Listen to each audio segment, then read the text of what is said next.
உங்களுக்கு 4 பேர் செக்யூரிட்டி மேல வச்சுக்கிறீங்க, பஸ் மேல பாதுகாப்புக்கு.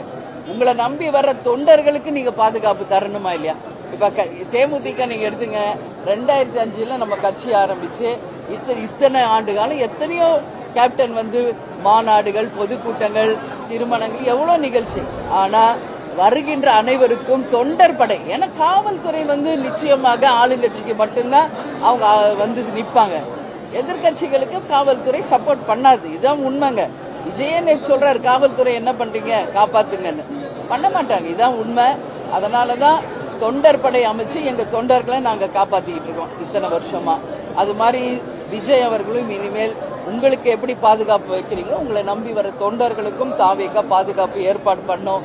உணவு, தண்ணீர், இன்னும் ஒரு பெரிய இடத்துல இந்த மாதிரி இல்லாம, ரோட் ஷோவா இல்லாம ஒரு பெரிய மைதானத்துல நீங்க நடத்துனீங்களே ஒரு மாநாடு, அந்த மாதிரி பண்ணி மக்களை பாருங்க. ஒரு தொகுதியில தப்பு இல்லை.